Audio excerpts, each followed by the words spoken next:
Okay guys, so just announced, fresh off the boat, Centurion support in Rage of the Abyss. I normally don't like to do these types of videos. I prefer more analytical content, but this is super related to a lot of stuff we've been talking about on the channel. So let me give you my first impression of this. The synchro card is actually good. This is in Rage of the Abyss, so for those of you who don't know, that is coming to the TCG in October. So we still have to get through the Tier 0 Fiendsmith meta, which will end in late August, according to Konami. And then we have about a month and a half of Infinite Forbidden meta post-ban list before Rage of the Abyss comes out. That is the set with the Azamina cards, so the meta is going to change, and Mulcharmy Furos, which is the actual good Maxi at home. So we are going into a format that will have a lot of generic power creep cards, and so you do have to take that into consideration, but let's at least hope that we're not going to be dealing with a Tier 0 meta. Maybe some Tier 0 engines in Fiendsmith and Azamina, but at least not a Tier 0 deck. Okay, so one of these cards is garbage, so let's go over that one first. This one is called Centurion Semelia. It is a level 4 Dark Pyro effect monster. Right off the bat, this means that if you were to play this card, then Bonfire becomes a little bit better because it can search not just the Trudea, but also this card. 1200 attack, 1600 defense. You can only use the first and second effects of this card's name each once per turn. Now, the second effect is the standard one. So this is just during the main phase. If this card is a continuous trap, you can special summon it. That's like all of the Centurion monsters. Now, its actual effect is when your opponent activates a monster effect as chain link 2 or higher. Quick effect. Now, let's just think about this for a second, okay? There are two situations normally when you're playing Centurion when this comes up. The first is when you are using Crimson Dragon in your opponent's turn, or you are trying to summon the Crimson Dragon in your opponent's turn, and you are activating card effects or triggers, and your opponent chains something in response because they want to stop you from getting access to the Crimson Dragon. So this is not like an uncommon situation. The other typical scenario is that you are going first, and you are establishing your board, or maybe you have like used a board breaker and you're establishing your board going second, and your opponent has a response with a hand trap or whatever, which would naturally be chain link 2 because you're often, like searching with Primera or stand up or whatever. So you have like lots of effects that you're activating. So it is actually normal. It is common that your opponent will be responding with a monster effect as chain link 2 or higher. You can make that effect become your opponent places one Centurion monster from their face-up field or graveyard, face-up in their spell and trap zone as a continuous trap. Also, you cannot special summon Centurion Semelia for the rest of the turn. Now, here's the thing that I don't understand. Why didn't this say field, graveyard, or deck? Because if you think about it, like let's say you're going first, right? And you have this card on the field for whatever reason, you would never have wanted to summon this. Like, this doesn't search anything. This is not gas. This requires that you can already play and you already have extenders to make it to where this card can react.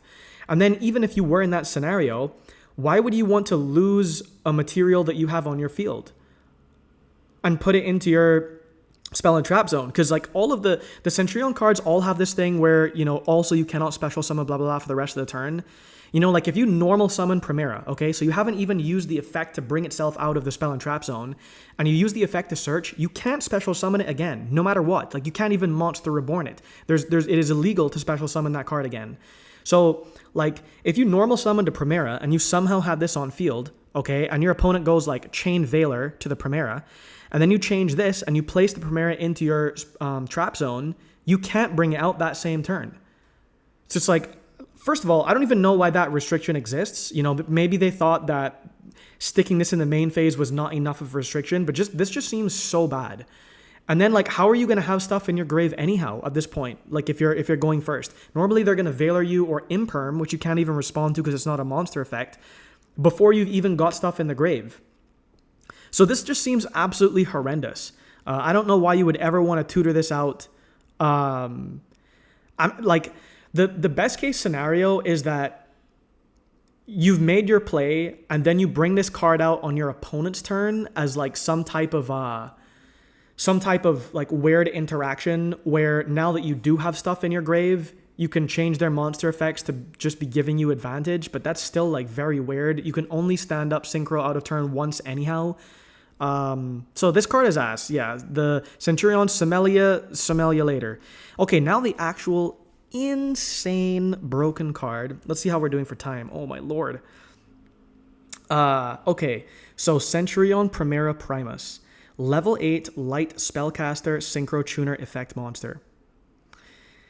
2600 attack, 2600 defense. Materials are generic. 1 tuner and 1 or more non-tuner monsters. This means for all of my White Forest enjoyers that we can, in fact, make this card with the greatest of ease, The normal ladder into Diabel is still good, and maybe you don't want to deviate from that, but just FYI, you can still do the standard, Arciela plus a Stellar into this card instead of Diabel, and this would search you an Emblema card. So let's go over this. So it's generic, okay, and it is a Spellcaster Synchro Tuner, okay? If this card is Synchro Summoned, you can add 1 Emblema card from your deck or graveyard to your hand. If this card did nothing else, this is already a good card. Then you can, so this is optional, destroy 1 card you control and 1 card your opponent controls. Now this, I don't know why they worded it like that. With Legatia is that you can draw and then you can pop, but you don't have to get rid of your own card. What would have made more sense, I feel like if they wanted to give us this restriction, is you would have to target a card you control and then you destroy that card and any card your opponent controls. Because obviously this is written, like if this translation is correct, this is supposed to be a non-targeting destruction, right?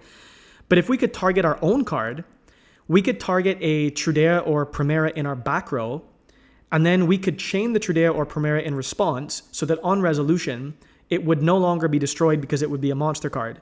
So we could play around it that way. And that would seem to make more sense with the theme of this being like a resource loop deck. But we can't do that because this doesn't target. So I don't really like that, to be honest. I feel like maybe in a pure Centurion deck, the thing that you would get the least neg out of is if you've already used the field spell, you can only do the synchro once per turn, like out of turn with the field spell, and you can only do the place from deck the turn that it was activated. So maybe you pop your own stand up.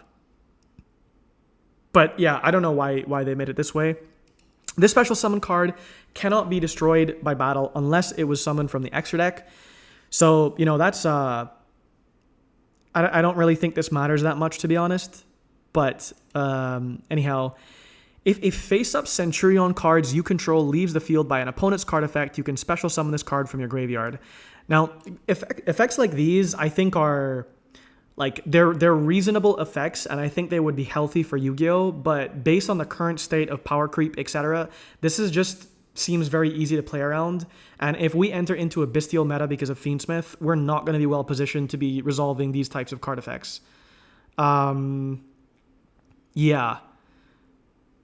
Now, these two cards technically do have some synergy with each other. So remember that this said, so the bad one, the smell you later one, says when your opponent activates a monster effect as Chain Link 2, you can make that effect become your opponent places 1 Centurion monster from their face, upfield, or graveyard as a trap. Now, the spellcasters, remember, so this one, okay, so this is the good one. This card is also a tuner. So I'm thinking that what Konami intends is that after you bring this card out, you're not done. This is just part of your ladder.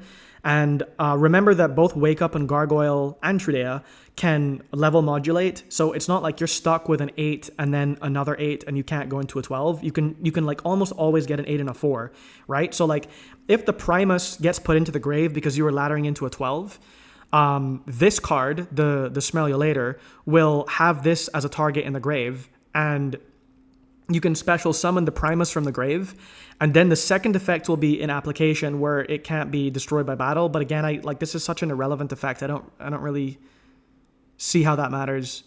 And then because this is a tuner and the first one is not a tuner, you could then synchro into another 12. So, there is synergy between these two cards. It's just that when you're deck building, you have to think, especially in a pure Centurion deck, the main problem with that deck is the number of bad cards is very, very high. When you play cards like Wake Up and Phalanx and Gargoyle, those are all cards that contribute to you bricking when you go second, because not only are they extremely poor and situational extenders that require you to already be able to play just to use the effect, they don't even stop your opponent from getting to the board they were making. So they're only really good if you're going first and, in my opinion, you have sided in those engine pieces and taken out like board breakers or something, because you don't need the breakers when you're going first. So, Yeah, I think the pure Centurion is still going to be majorly held back by the problem of just having low quality cards, where there are only 2 true starter extenders in the deck, which is Oath, which you now can search. And by the way, I forgot to mention that here's the crazy thing for the White Forest enjoyers in the chat. Because this can add an emblema card from your deck or graveyard to your hand, if you are playing a White Forest variant where you don't want to be maxing out on Centurion cards, you can play a single emblema Oath. So if we look up, obviously this is not going to be like in Omega right now, but the regular emblema Oath, so this places one from your deck in your spell and trap zone, or it sets a spell or trap from your deck. We can just play one of these in a White Forest version, and this gives us like a lot better of the time going through our resource game. The bad emblema card, which is banish one face-up Centurion monster card from your spell and trap zone, then target a card your opponent controls. So you have to you already have lost your resource just by paying the cost, and then your opponent, because they know the card you're targeting, they can possibly play around that. So I don't like this card. And also the other effect, if this set card and its owner's control is destroyed or banished by an opponent's activated effect, you can place 2 Centurion monsters with different names from your hand, deck, or graveyard or banishment as continuous traps. It's like, why did this have to be destroyed by your opponent's activated effect? If it was instead just destroyed, so where was it here? So like, but by this effect, so you can destroy one card you control and one card your opponent controls, then you would actually have synergy with the cards that you've already designed. So I don't know. They're just like, there are a lot of bad cards in here, and I think that the future of Centurion is probably going to be in White Forest or Millennium. So even if you don't play the White Forest stuff, at least the Millennium cards are going to give you level 6s and level 8s, and you possibly can even start playing rank 8 cards. So those are my initial thoughts on this card. This card is extremely good. As soon as this is scripted, I'm going to start testing this and see if it makes more sense to play a pure version with probably Millennium cards and maybe some rank 8 stuff, or if it makes sense to play a White Forest version and then generically make this and see how does that change the amount of bad cards versus good cards in our main deck. Anyhow, so I hope you enjoyed. Thanks for watching.